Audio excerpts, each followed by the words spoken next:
All right, I believe that we're going ahead and getting started. My name is Dr. Jonathan Woodhouse. I'm the current president of the Connecticut Psychological Association's Neuropsychology Division, and we want to welcome you to the CPA CNS Virtual Neuropsychology Conference. We could not be more excited about this event. Special thanks to Dr. Sarah Raskin for putting together such an exceptional panel of speakers, as well as Drs. Tim Bellevue and Brett Steinberg, who worked really hard behind the scenes to pull this event together. In 2019, as many of you know, the new CPT codes were released, and neuropsychologists across the state immediately started to notice a drop in their reimbursement. Now, as many of you will know, Karen Postal et al. Back in about 2014 proposed what's known as the 360-degree model of advocacy that seeks to coordinate resources from the interorganizational practice committee to the national organizations like NAN, AACN, APA, to regional neuropsychology organizations, state psychological associations, and the clinician. Incidentally, I'm on the IOPC currently, and I'm in the chair of NAN's Professional Affair Committee. So when this issue hit, I was in a position to see how this played out at each different level. And I put the IOPC 360-degree model into action. I notified IOPC, APA, and they were ready to move. But it was actually CPA's lobbyist, Anita Shepker, who identified a computer glitch in the DSS system in Connecticut and was able to quickly work with DSS to get that issue resolved. It was such a swift and decisive victory for the division and really served to highlight the importance of being organized and connected to the state association's legislative advocacy apparatus. Then COVID hit, and everyone was forced to reinvent how services are delivered, and it accelerated the conversation on teleneuropsychology.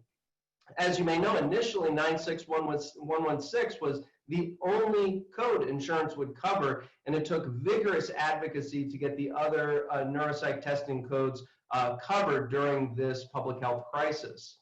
The national organizations were focused, focused on nationally administered plans like Aetna, Beacon, Optum, and so on, but it was the Connecticut Psych Association that advocated for state-administered plans like Connecticut, Anthem, and Husky.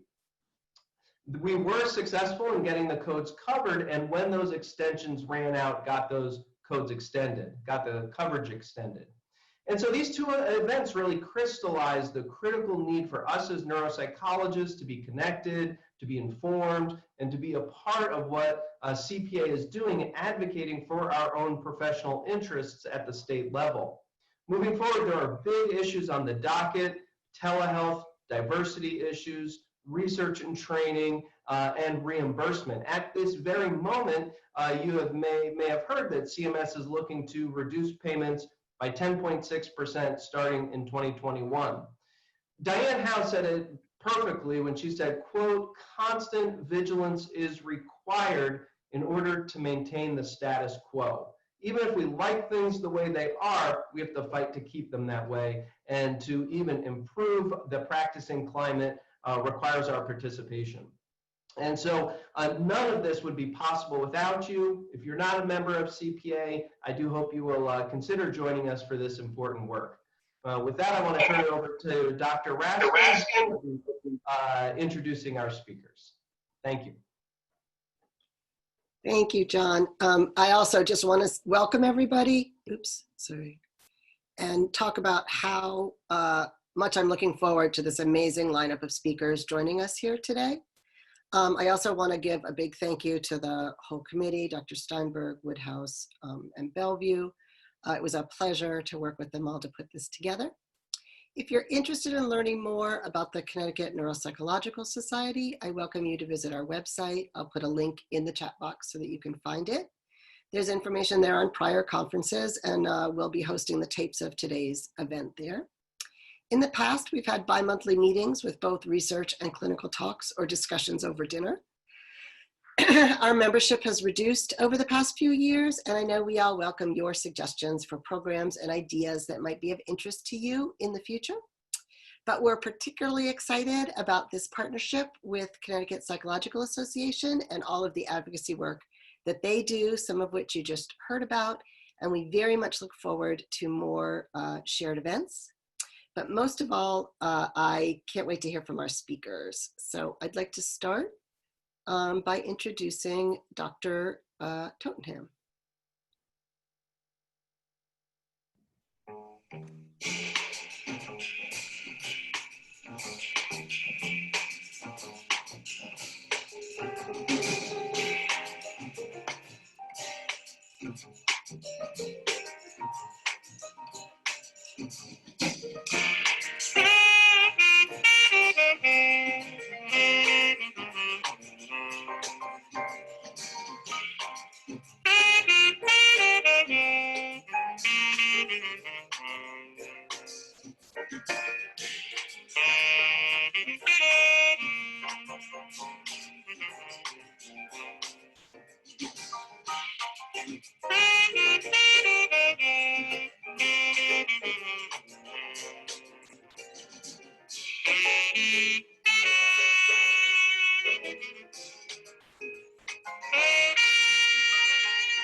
So welcome. Thank you so much. Good afternoon, everyone. It's good to be here with you, and I just want to thank the association for this invitation. And so I'm going to share some slides with you. Okay. So the research that our laboratory addresses is a very old question in psychology, and one that many of you may be addressing in your own work, which is really, how is it that we explain this enduring link between early experiences that we have, both positive and negative experiences, and our later emotional functioning, in particular, emotion regulation, the ability to control or manage big emotions that we have. And the approach that we take is to study how early experiences are influencing the construction of the brain. And for the purposes of today's talk, I'm going to be focusing on two regions. One is the amygdala, this set of nuclei deep in the brain that are responsible for our emotional attention and vigilance, as well as learning about the relative safety and danger of the environment. Now, in adulthood, the amygdala has strong bidirectional connections with the medial prefrontal cortex, which is really well positioned to gather information from several areas of the brain, including memory regions, perceptual regions, other higher cognitive processes that by and large together help downregulate the over-arousal associated with the amygdala. We study how this process is unfolding during development. And the reason is because sometimes you find out answers when you're looking in the developing creature about how certain paths are likely to be predicted as compared to if you were to just look in the adult state. So if we look at a number of developmental disorders that are associated with difficulty in emotion regulation broadly defined, often you see figures like this, where the peak age of clinical onset is right at the beginning of the adolescent period. And so our approach is to not just focus on that early adolescent period to understand the developmental origins of these individual differences, but instead to also pay close attention to the antecedent period. So what's happening during childhood that is leading to differential construction of these emotion regulation circuits. So I'd like to share with you an early study that we had done in our lab, and this was when Dylan G., who's now at Yale University, she's a fabulous independent scientist on her own, but she was a graduate student in my lab, and we had invited 4 to 22-year-old healthy, typically developing individuals to come into the lab, and we presented them with fear faces. And the reason we chose fear faces is because of this wide age range that we had. Fear faces are a relatively innocuous way to activate amygdala activity in participants as young as 4 years old. And so with this approach, we could start to develop a growth chart, so to speak, across childhood, adolescence, and young adulthood of amygdala reactivity to emotional stimuli. And what we found was, in response to these fear faces, the amygdala shown here, the right amygdala, showed large age-related change.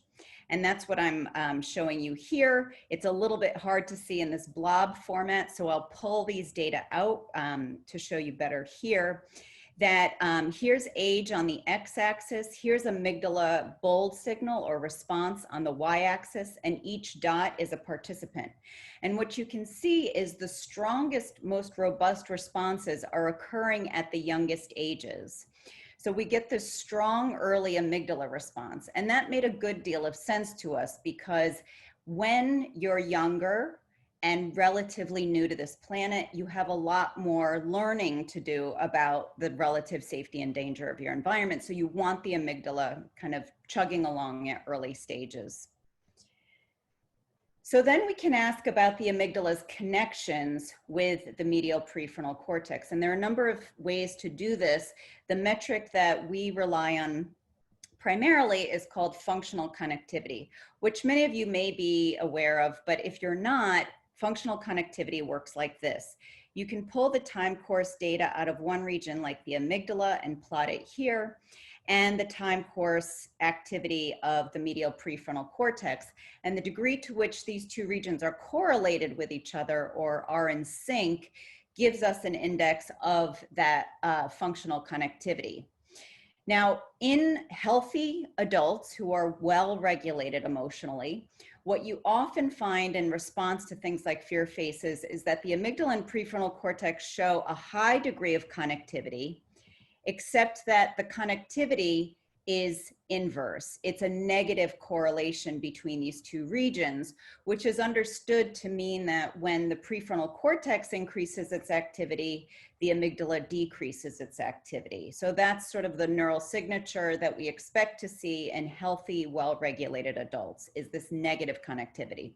So we use this metric in our participants from 4 to 22 years old.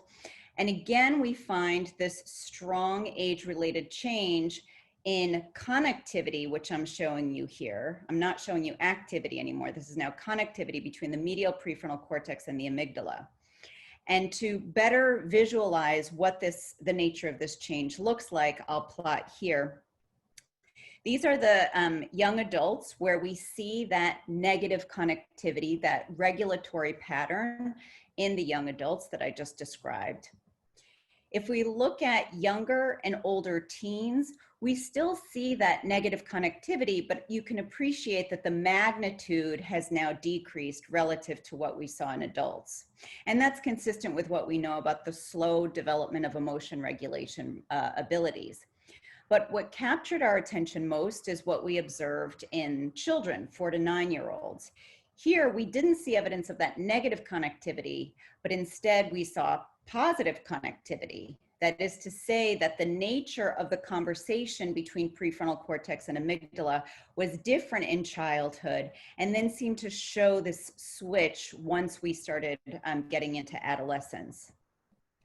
Importantly, this switch in connectivity valence was associated with age-related changes in normative emotional behaviors. In this instance, it was looking at normative separation anxiety, which was changes in normative separation anxiety were explained by this neurobiological switch.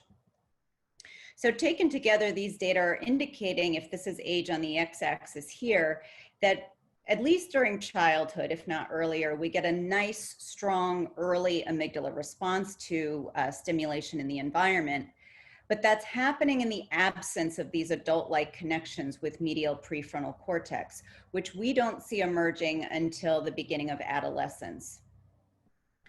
So that makes us very interested in this childhood period, when the nature of the neurobiology underlying emotion regulation abilities is so different compared to points thereafter.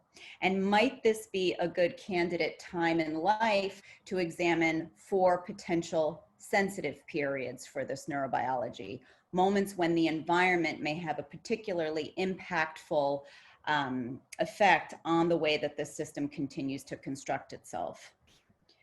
Moreover, for reasons that I'll explain later, we have hypothesized that this strong amygdala reactivity in childhood may actually be the biological prerequisite for the instantiation of these top-down regulatory connections from prefrontal cortex that are ultimately going to quiet down the activity of the amygdala.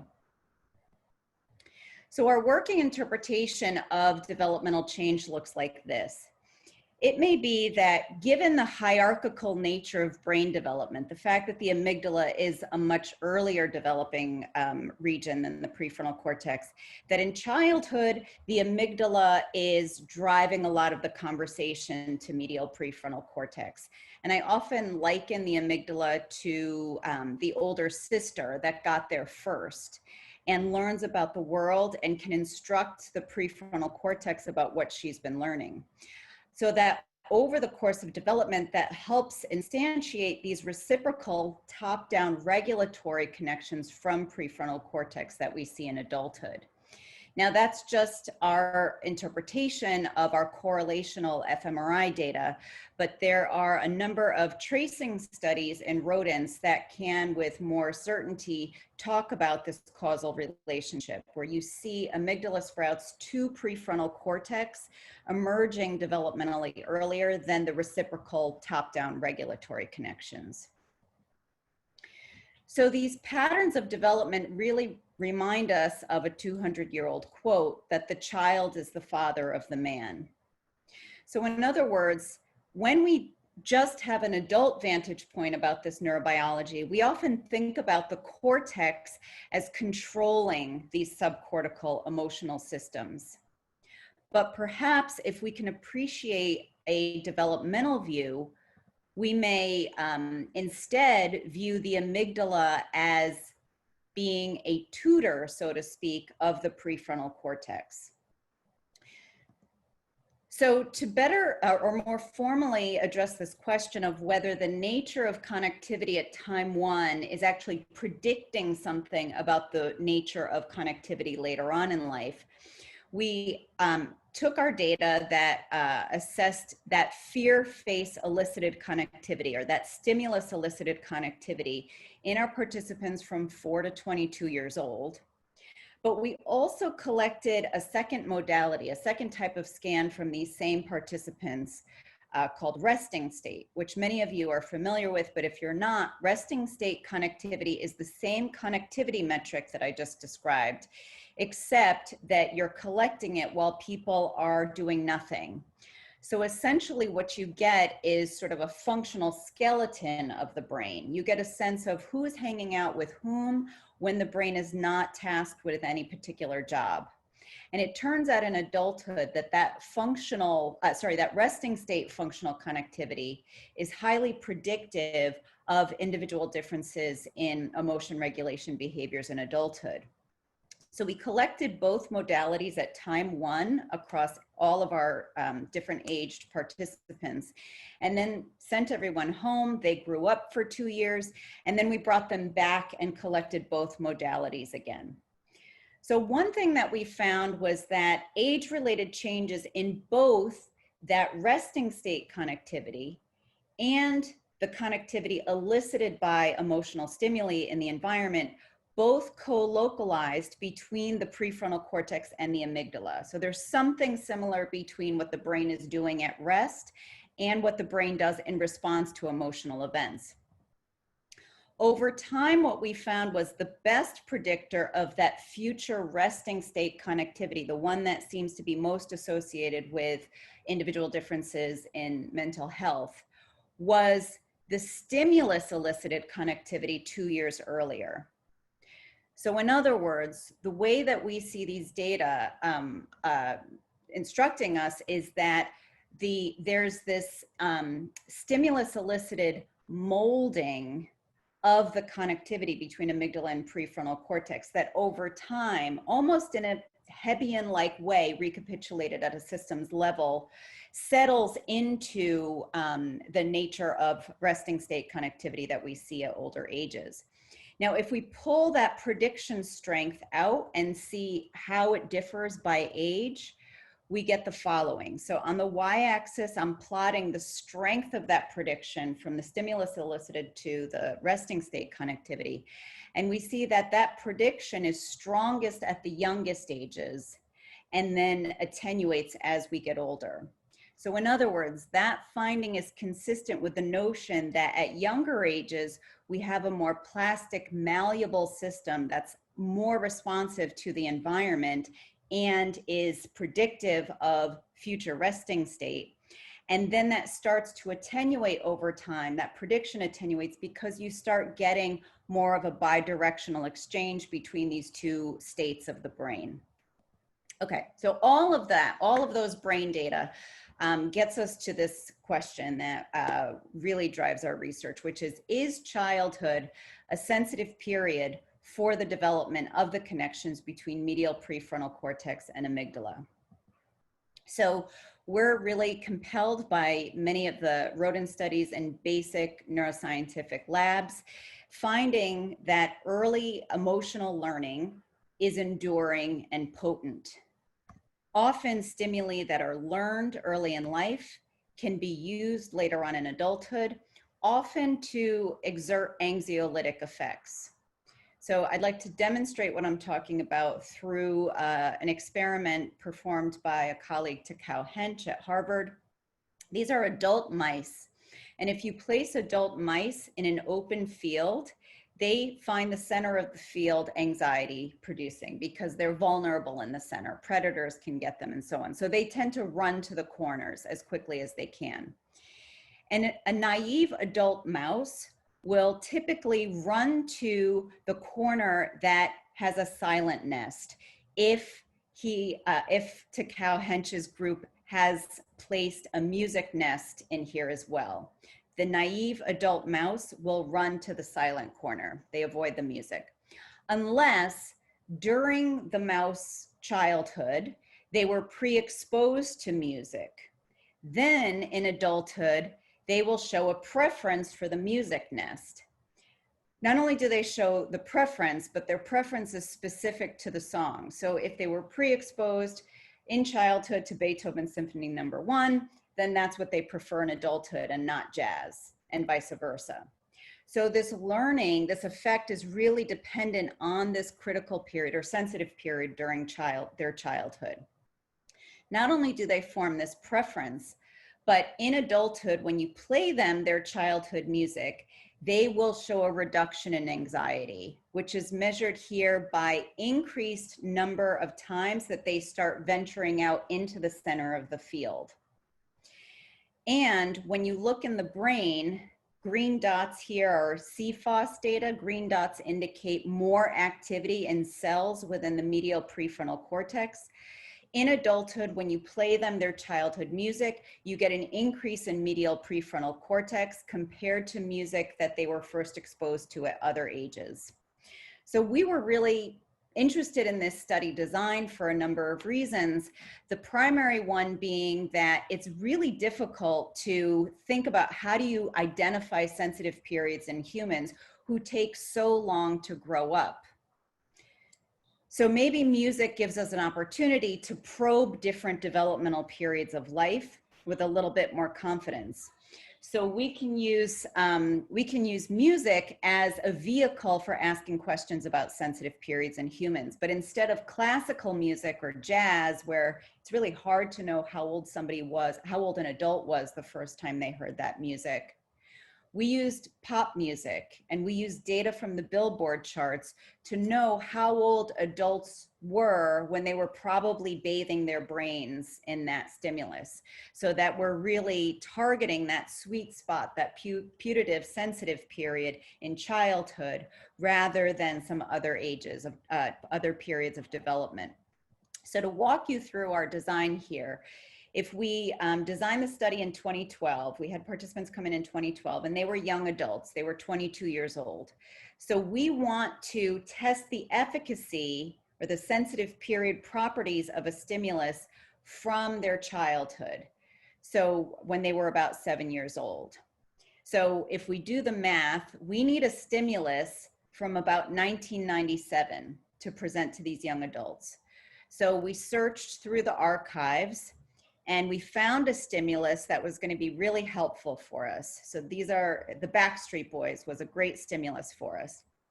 Okay, so to remind you, in the rodent study, they first stressed out the mice. They put them in this open field. In the human study, to stress out our participants, these were UCLA undergrads, and we gave them hard SAT math. And we watched over their shoulders and timed them, and we told them that they were doing pretty well, but a little bit worse than the average UCLA student. And so they should try and increase their accuracy and speed it up a little bit. Then they were presented with breaks. And during their breaks, they were presented with 2 radio stations. One radio station would play songs from their childhood, and the other radio station would play songs from their adolescent period. And the question was, just like in the mouse study, under duress, do we see people gravitating towards one of those stimuli over the other? So if you first pay attention to the green lines, these are the participants who grew up in the US. And what we find is, with increasing stressor bouts, they're increasingly choosing the childhood music over the adolescent music. This is a relative preference here, but if we break this up into people who reported listening to a lot of pop music when they were growing up, this becomes an absolute preference in those individuals. And importantly, this preference, it's a behavioral preference, but it's not reflecting taste. It's not reflecting they're liking the music more. In fact, they're not necessarily liking the Backstreet Boys more than Justin Bieber. But under duress, they have this kind of gravitational pull towards that stimulus. The control participants grew up outside of the US and reported not listening to the Backstreet Boys when they were growing up. So they're more likely to choose the adolescent music.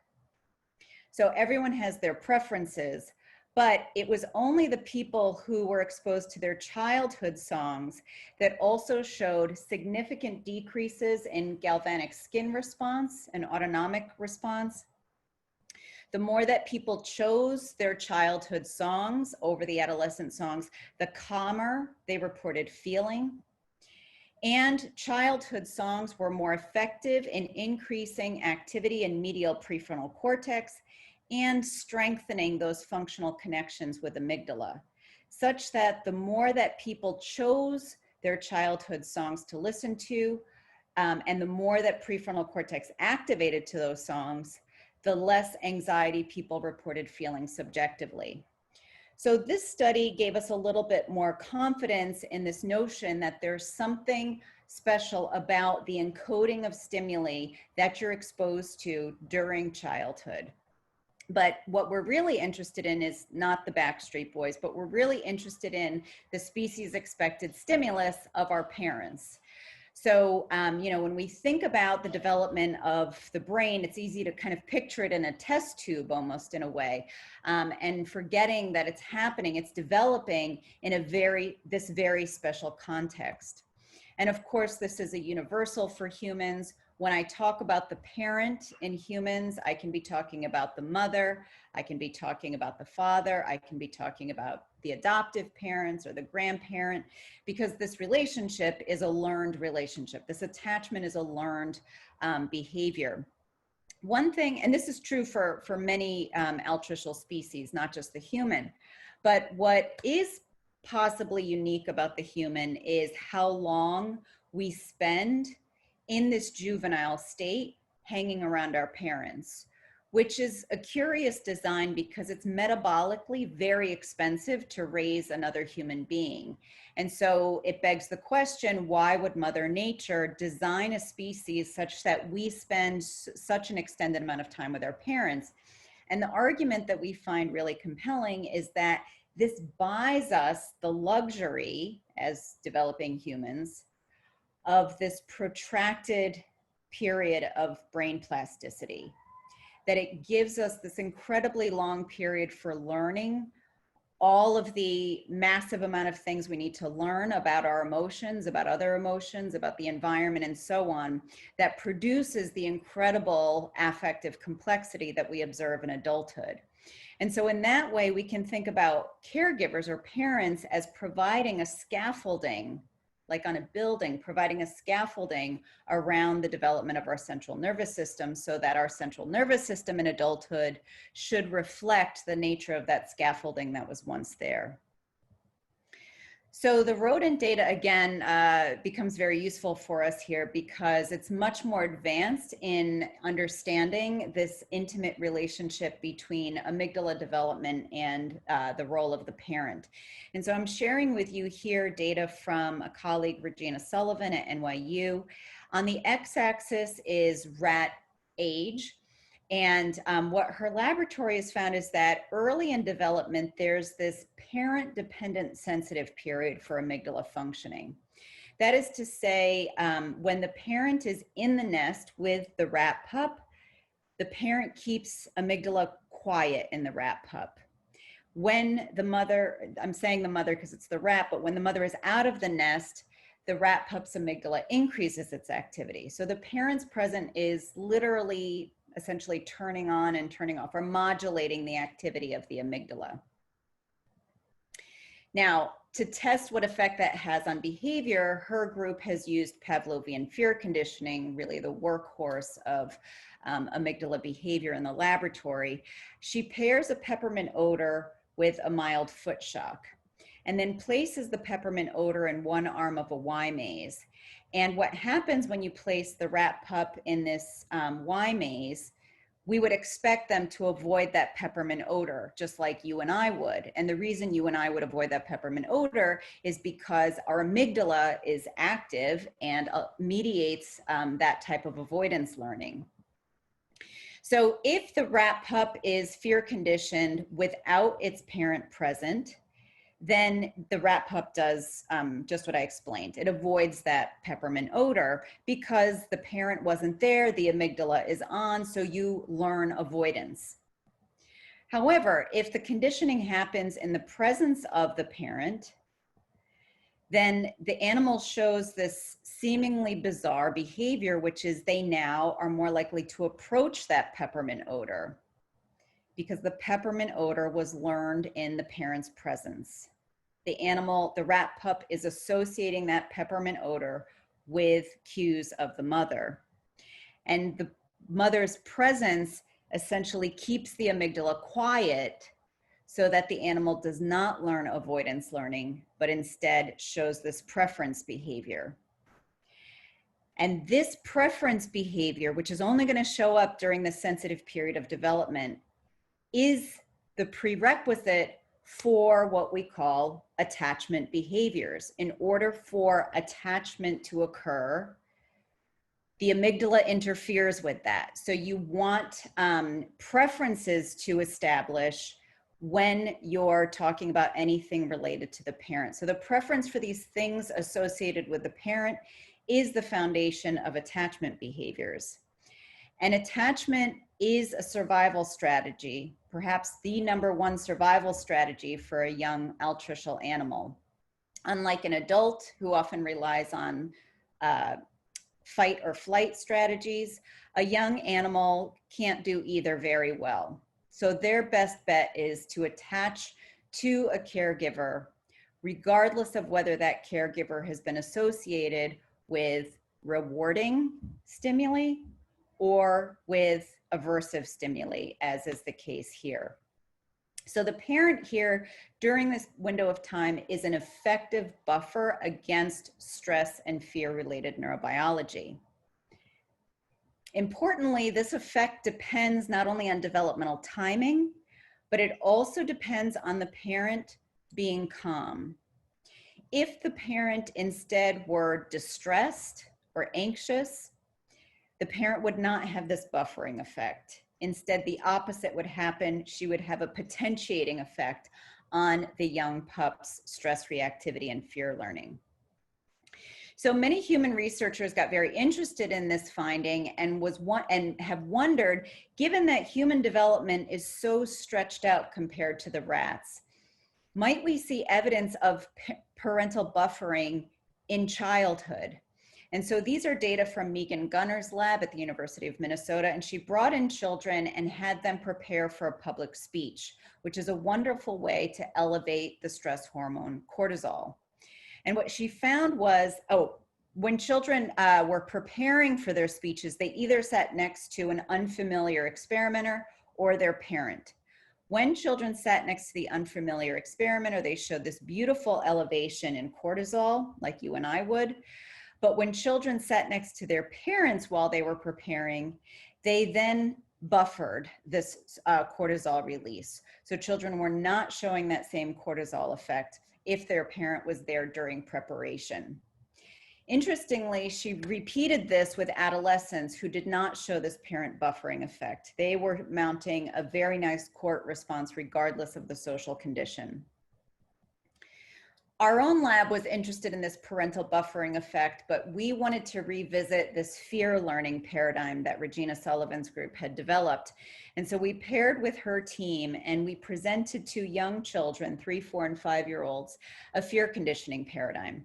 So a blue square co-terminated with an aversive stimulus. Here we didn't use a shock, but instead we used a very aversive noise. It was loud, like loud nails down a chalkboard.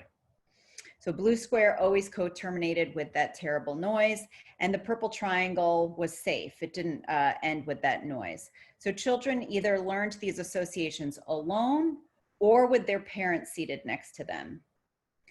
Then children were placed into a human Y maze, which was a play tent that had the blue square, the CS plus, on one door and the purple triangle on the other door. And children were asked to enter this Y maze and look at both doors and pick a door, and regardless of which door you pick, you're going to get a prize behind it. And we showed them it was the same bucket of prizes behind both doors. All we really wanted to know was which door were they gravitating towards? Would they show this similar parental effect on children's learning as a function? Yeah, right. Okay. So what we found was when children conditioned alone, they were statistically more likely to do what you and I would do. They would avoid that nasty blue square.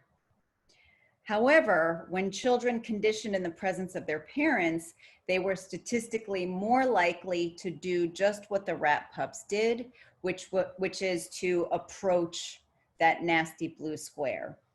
So importantly, these are the same children. This was a within subjects design. So that means the same children's learning was differentially affected depending on whether their parent was present or not. So we see striking parallels between what's found in the rodent data and what we're seeing in young children. And this effect of the parent was attenuated in children with higher cortisol levels, suggesting there are some biological constraints on this learning. We also were curious to know if parents were having a similar buffering effect on the amygdala. So we presented children with pictures of their parents while they were getting scanned and compared amygdala response to pictures when they were looking at pictures of somebody else's parent. And what we found was in childhood, we get a dampening of the amygdala response when children looked at pictures of their own parents, which we interpret as a parental buffering effect during childhood. We didn't see that effect in adolescents whose amygdala was not being as modulated by their parents, which isn't to say that parents aren't important during adolescence. They are, of course, but it may be at the level of the amygdala, the parent has started to lose his or her efficacy in modulating activity. We also found that parent's picture was effective in strengthening that more adult-like regulatory connectivity between amygdala and prefrontal cortex, again, only during childhood. So taken together, what we think might be happening is that when the parent is not present, when the calm parent is not present, we see this childlike, non-regulatory connectivity pattern or relationship between amygdala and prefrontal cortex. But when the parent becomes available, they help instantiate this more regulatory pattern with the prefrontal cortex. And although we haven't looked too much at individual differences, we do find that this effect of the parent on connectivity with the prefrontal cortex is stronger for more secure relationships between parents and children. Very quickly, I just want to share with you, we also find that if we can have parents have the opposite effect. So here we fear condition the parent, videotape the parent getting fear conditioned and showed that to children. So the children themselves were never fear conditioned, but the parent was. And then we would show children stimuli that their parents watched versus stimuli that somebody else's parent was conditioned to. And what we find was children could learn to dislike both stimuli, but they learn better to dislike the stimulus that their parent was fear conditioned to. And the stimulus that their parent was fear conditioned to was more effective in increasing amygdala activity in the children. So putting these things together, here's childhood. We see that parents are effective in both upregulating as well as downregulating the stress-related neurobiology. And so we think that this is a sensitive period, or at least our findings are consistent with that idea so far, whereby parents have in many ways privileged access to this limbic circuitry. And we have some ideas about the neurohormonal cascades that are either switched on or off as a function of parents' availability. And the nature of functioning in emotion regulation systems after this period, in adulthood, for example, should reflect the nature of learning that happened during this putative sensitive period. Okay, in my last few remaining slides, I just want to share with you some of our findings in the context of childhood maltreatment, because this framework that I've been describing helps generate some hypotheses about why children who experience early maltreatment are at such increased risk for emotion regulation difficulties. And very briefly, I'll say, although our laboratory has been interested in many different forms of maltreatment, the one that we have paid closest attention to is the form of early institutional care, or often what we call orphanages.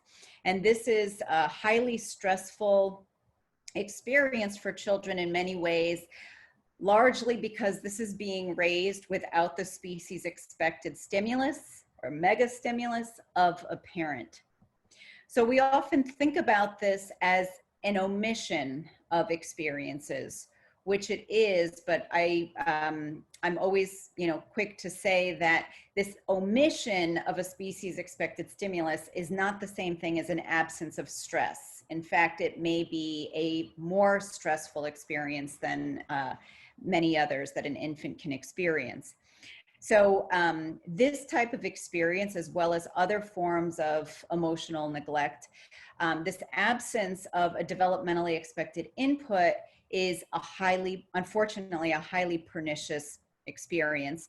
Unlike many physical forms of maltreatment where the signs can be more obvious, these emotional forms tend to be more invisible and therefore often overlooked, but unfortunately very common.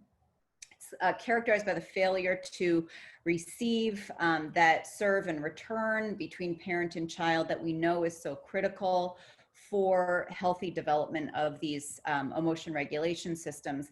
And children are often described as raising themselves to a great extent, which is a massive stressor for human brain development.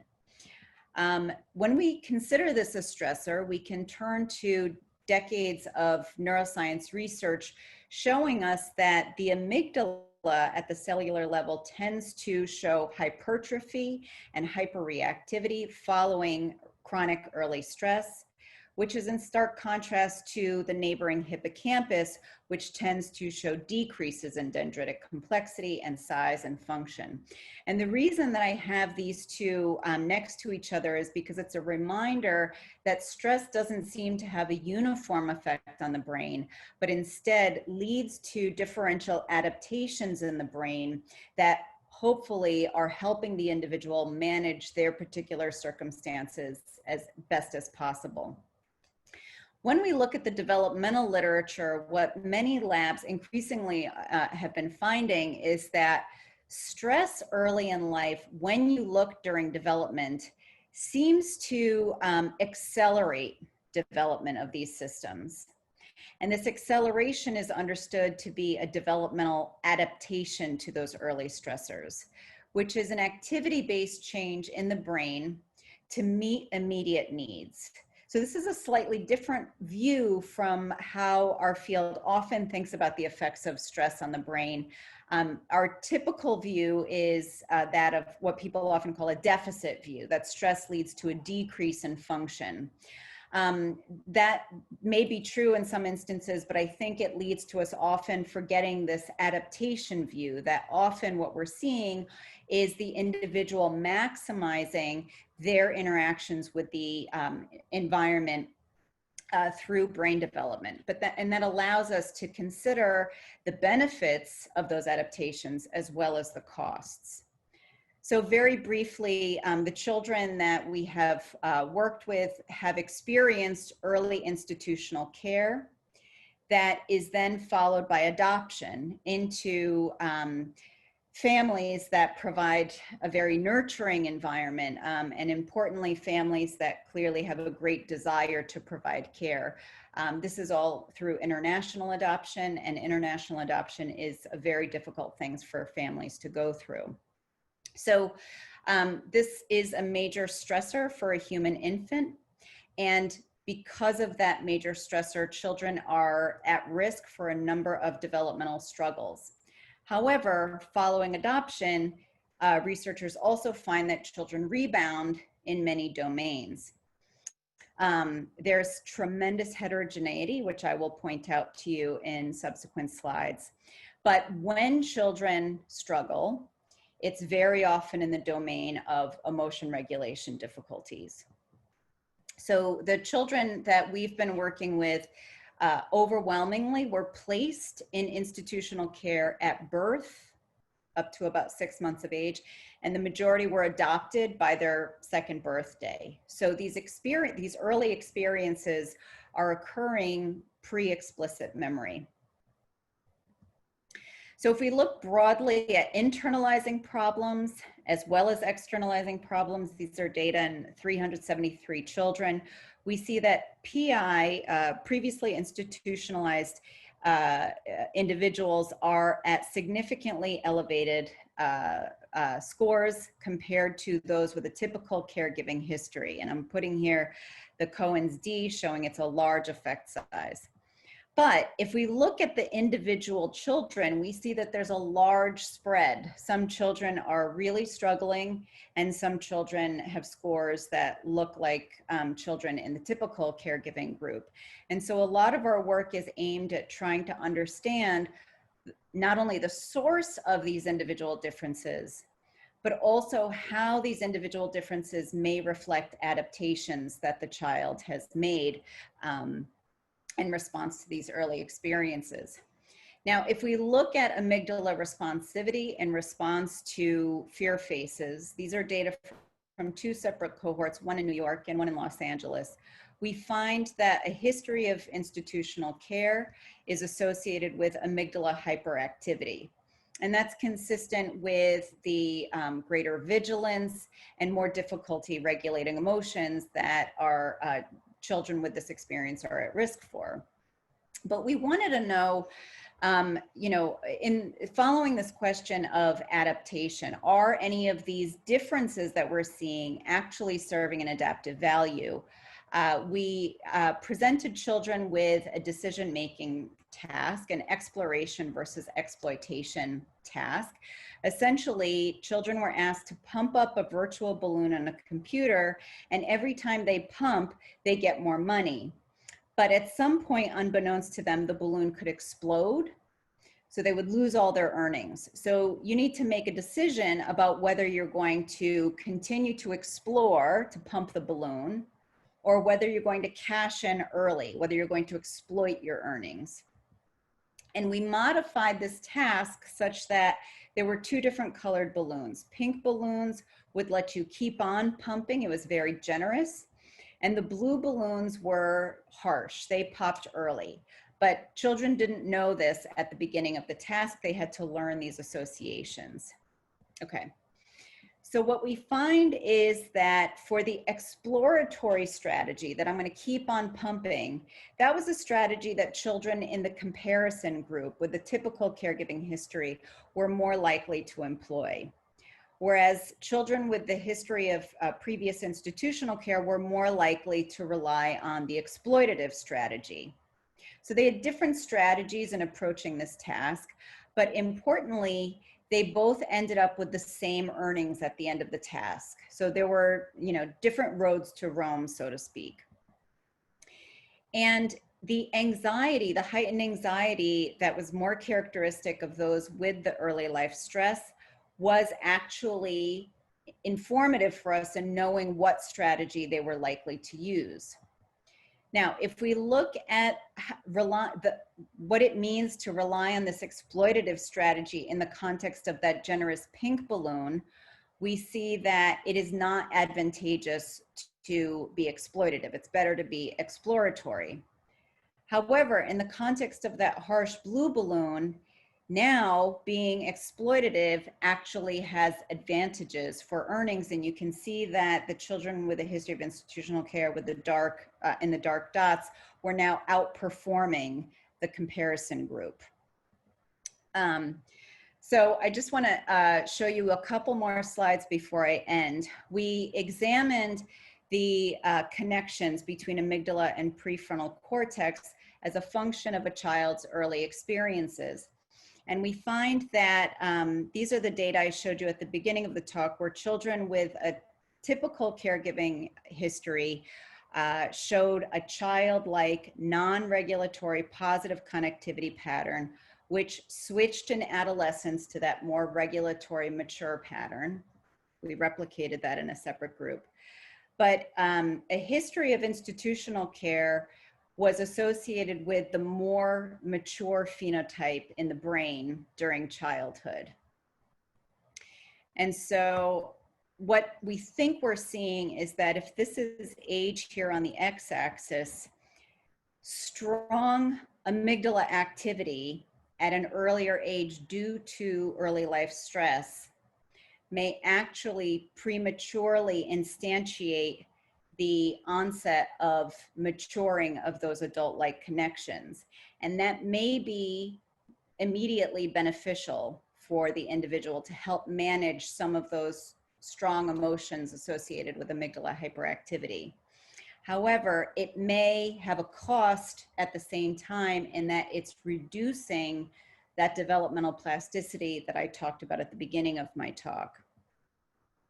So I'll just, because I'm running out of time, I'll just say briefly that we do find that children who show a more adult-like phenotype in the brain with a history of institutional care do seem to benefit in terms of their anxiety relative to their peers with a history of institutional care who show a more typical childlike pattern in the brain.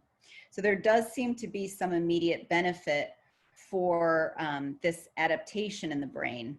But to address the question of, is this accelerated development also limiting the parental buffering effects on the amygdala? We repeated that parent-stranger paradigm that I described earlier in the talk, and I'm showing you the data from earlier where children with the typical caregiving history showed that parental buffering. following a history of institutional care, we don't see that buffering on average in the amygdala in response to parents' faces. But we did see large individual differences here, which means some children, even following early institutional care, were showing buffering and some weren't. So we interrogated those over the long term, over longitudinal time. And if you pay attention to the right side of the screen here, what you'll see is children that following early institutional care who did show that buffering of the amygdala at time 1 showed significant decreases in anxiety across a 2-year period. Whereas those children who were more likely to retain their high levels of anxiety were those who did not show that buffering effect at time 1. So just for the sake of time, I'll skip here. These data are consistent with behavioral findings from our lab and many other people's lab as well, that the stronger the security and the relationship between parents and children, the lower the internalizing problems children seem to exhibit. So it may be that strong families are always really important, but they may be playing a particularly important role following exposures to early life stress. So just to conclude, I've said that human amygdala PFC circuitry develops very slowly in humans, but that there may be great value in that slow development. And we get the transition to these adult brain phenotypes starting at the beginning of adolescence, which gives us a very long sensitive period for the environment to influence brain development. And parents are not the only important social inputs, but they may be a primary social regulator of amygdala PFC development. Early adversity does significantly increase the risk for poor mental health, but there are large individual differences that are informative for our understanding of mechanisms of these early experiences. And strong parent-child relationships are incredibly important, even maybe especially after early exposures to adversity. And finally, early adversity may be exerting its effects on our development, perhaps through influencing the pacing of our development. So understanding differences that we see in brain or behavior through the lens of adaptation is probably more in line with developmental views of early experiences. So with that, I'll just acknowledge the lab, our funding sources, the families and individuals that participated, and many thanks to you for your attention. Thank you so much. That was really excellent. So interesting. If people, I think we do have a few minutes for questions. If people can put questions in either the little chat box or the Q&A box, and we can read them out to Dr. Tottenham. Okay, so is there any research on the amygdala activity and emotional regulation skills in the offspring of individuals who underwent early childhood stress, trauma, or neglect? That's a really great question, and certainly refers to the intergenerational transmission of these stressors. And the lion's share of that work has been done in basic neuroscience models. So for, again, returning to the rat studies, and in part that's the case because rats live much shorter, so you can look at multiple generations at a time, and also the causal inferences are much stronger there. What people have found is that, yes, if this was the work of a former postdoc in my lab, Bridget Callaghan, who's now a wonderful independent scientist at UCLA, if a rat, a male rat, for example, during development experiences early life stress, he will exhibit those outcomes that we would expect. Then he grows up, he mates with a female, and then leaves immediately. So the offspring of that female are never going to meet that father. The offspring will nonetheless exhibit the phenotypes, the stress-related phenotypes that the father had. And it's unclear what the route, what was the means of transmitting that information. It could be related to epigenetic mechanisms. It could be related to differential treatment by the mother. If there's something in her that detects these stress-related behaviors in the father and therefore has a different set of maternal behaviors, etc. So that's the example that I always find most shocking. Most certainly, if the female was mistreated and then has offspring, she is at greater likelihood of passing on those phenotypes as well. The flip side to all of that is that nurturing experiences can also be transmitted intergenerationally. And so in that first study that I described, if the father is provided with enriched inputs after that early life stress, then you are less likely to pass on those stress-related phenotypes intergenerationally. And first of all, that's good news, but it kind of has to work that way, right? Otherwise, we would all be in a lot of trouble if only the bad stuff was passed on to each generation. So I find those data really compelling, but obviously has huge implications for humans. And there are certainly clinically, but also in terms of research, great interest in the parenting of individuals who themselves had less than ideal parenting experiences, because it may be something that influences the next generation. And so I know I'm talking too long, but I'm really interested in this question and this topic. And so a colleague of mine, Mary Dozier, who's at the University of Delaware, has a really, I think, fantastic research program. She's developed an intervention that she calls ABC. It's the Attachment Biobehavioral Catch-up. And it's designed to address risky parenting in order to sort of,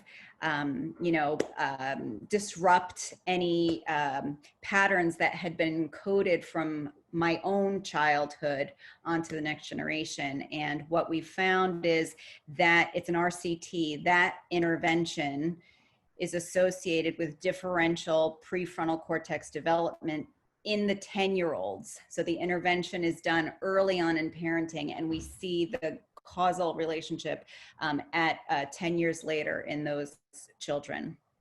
Wow. Interesting. All right. We have another. Does early life stress alter just the pace of development of prefrontal cortex top-down mechanisms, with the expectation that eventually development will match that of neurotypical young adults? Yeah. Good question. Yeah, I wasn't so clear about that. What we don't know. What we think right now, because it's early days, is that by altering the pace of something developing, you also will end up altering the nature of. So it's not just that you've sped up something and now everyone eventually is the same, but there's something about the timing that leads to qualitative differences in the end product. And I often, I often think about cooking analogies, right? If I cook a pie on high compared to the temperature that it's supposed to be cooked, I'm going to end up with a very different product. And one of the attendees just asked, will slides or articles be made available? Sure, I can make the slides available to the association if you just tell me how to do that.